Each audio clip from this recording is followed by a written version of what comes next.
All right, so we have Matthew here. He top 12, I think, Tengu format event. Yeah, sixth place after Swiss. Yeah, so he was playing something pretty unique, and it caught me off guard, and I lost one game to this. So just want you to kind of go through and just tell us what everything is about and how it works. So this is the whole focus of the deck, is to get and keep Falcon in play. Everything else pretty much just facilitates Falcon. Do you want me to go through like card by card? Just whatever you think is necessary is good. So for people that don't know, for Falcon to be able to attack, you have to return one card you control to your hand. It works really well with a lot of the continuous traps that we play, things that you want to be able to reuse multiple times, like Call of the Haunted, Fiendish Chain. The Big Bang Shot is the big thing to remove your opponent's monsters. So going through the rest of the monsters, we got Dark Spear, who is a tuner. You can tribute him to summon a winged beast monster from your graveyard. Most of the time it's this, just to facilitate the recycling plays. Card Trooper is kind of the same thing. I wasn't playing this initially, but I added it to the build because getting this in the graveyard is just as good as having it in your hand when you have infinite ways to recycle it, with Limit Reverse bringing this back to get Falcon, or Call of the Haunted, or just hard drawing this. Also, the extra draws were really good today. This is more things that you want in your graveyard, so it's nice to hit these off of the Card Trooper. The extra card draw came up. I think I drew like 6 extra cards today throughout the tournament. Bouncing more cards back to your hand is really good. Generic good winged beast monsters. This card is so clutch. This Barrier Statue? Yeah, Barrier Statue puts in so much work. Initially I was playing 2. I cut it down to 1 to make room. I might put it back at 2. And then Soldier is not really that great, but he's a Mist Valley and he's a tuner. The tuner play comes up quite often because there's a lot of ways to just bring him back if you see him.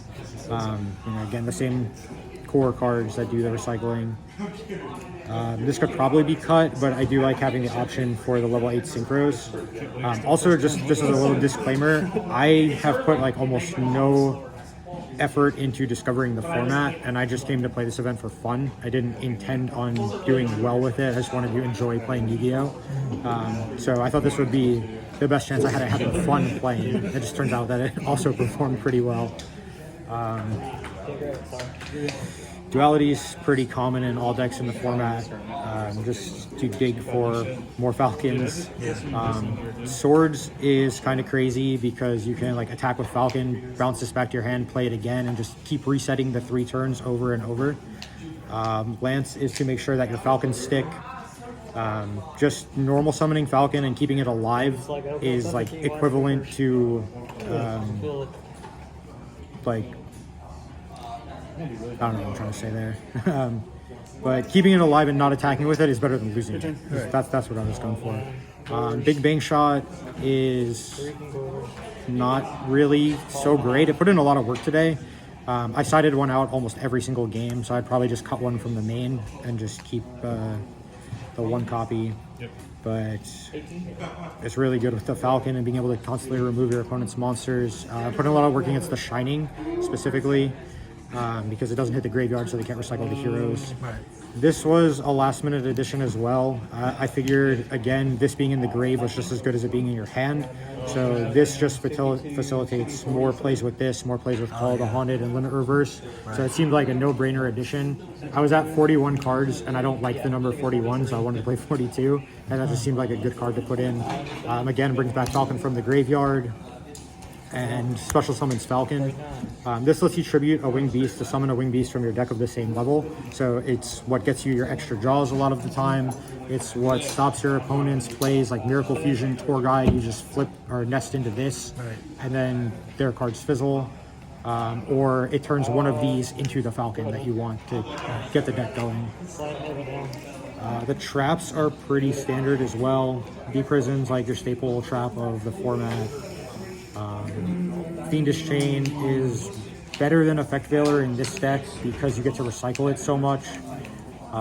Call and Limit Reverse effectively serve the same purpose, which is to keep Falcon in play. This is probably my favorite card in the deck, that do? and the reason that I wanted to play the deck. So Red Screen is a continuous trap that says your opponent cannot declare attacks. At your end phase, you pay 1,000 life points or it destroys itself. Jeez. it never destroys itself. Because you attack, bounce it back to your hand, set it, opponent's turn, flip it, they can't attack, have something to attack, put it back in your hand, set it again, your opponent's turn. nuts. So it never kills itself unless you want it to or you don't have the Falcon to recycle it. All the one-ofs are pretty standard. These are my outs to Heavy Storm. This put in a lot of work today against Miracle Fusions, against a Future Fusion. I would probably put this up to 2, also as a recommendation from you. And then most of the decks bring Beast and you can recycle them, so it's pretty much always live. I didn't really put any thought into my side and extra deck. Again, I just came with the intent of having fun, and I didn't really explore the format or think about what I was going to play against too much, so it's pretty standard. Prohibition is actually cracked in this deck. Most of the time when you play it, you call something, and then your opponent can kind of play around it, or at least play around it to a degree. But with this, if I don't like what I called, I can pick this up and call something different.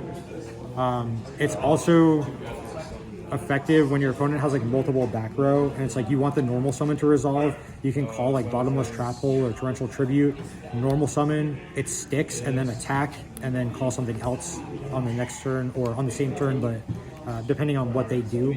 So being able to recycle this is actually super cracked in this deck. I would not cut this. I sided it every game. The only matchup it was like not that great in was Agents, and it's more of like me not understanding the format and knowing what to call against it.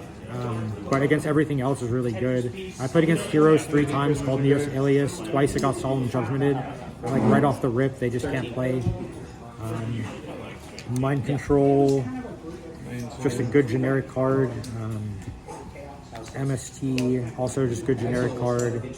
I play no other back row removal. I was really upset because when I first built the deck, I had Giant Trunade in it, and then I found out it was banned. So I had to supplement something else. But MST is just good when you have no other back row removal. It just seemed like a pretty stable card. This just seemed like it'd be good against something. I think I boarded it in against one thing today that played Raikou. Didn't see it. Probably would still keep it. It's pretty good. This was MVP against the hero matchup. Bouncing Shinings is so good. Another just good generic card. And then more just good generic cards. I didn't really know what I was going to play against or like what decks were super popular. So I just tried to cover as many bases as I could, and all of these just seem like good generic things to play. Yeah, seems good. And my extra deck, get these in order real quick. So we got our 5, 6. This only comes up with the Snowman Eater in the sideboard, but when you do get to make the play, it's ridiculous because you can bounce your entire board. So like any Fiendish Chains, Call the Haunted, anything like that just goes back to your hand. We have the one Brio.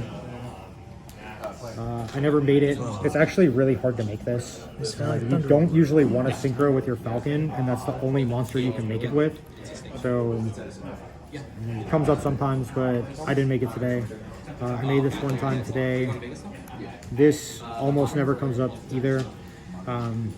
When you summon this, you can send up to 3 cards you control to the graveyard and look at your opponent's extra deck and send that same number of cards. So again, if you make it with like monsters you summoned off Limit Reverse and Call the Haunted, then you already have 2 dead cards. So you just summon this, send those dead cards, look at your opponent's extra deck, rip 2 or 3 cards.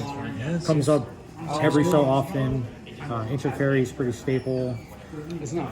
Armor Master, because we play Gale, Stardust, Scrap Dragon. Play Starlight Road. It's also a wind monster that you can summon. Oh, that's also important for this too. It's a wind monster you can summon under the barrier statue. But I won a game today playing Starlight Road under my own barrier statue for summon the Stardust. Trishula, Mistworm, Decisive Armor. None of these things ever came up today. Leviair, Recycles Falcons, and Utopia was another last minute addition. I wasn't playing it, but it's so easy to get 2 level 4s, and the negate comes up sometimes. But that's it. Deck's a lot of fun. I would definitely work on it and recommend playing it because it's probably the best time I've had playing Yu-Gi-Oh! In a long time.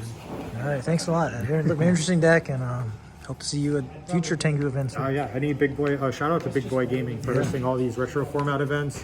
They do them every so often. If you guys are in the North Carolina area, definitely come out and play at Big Boy. All right. Sounds good. Thanks a lot.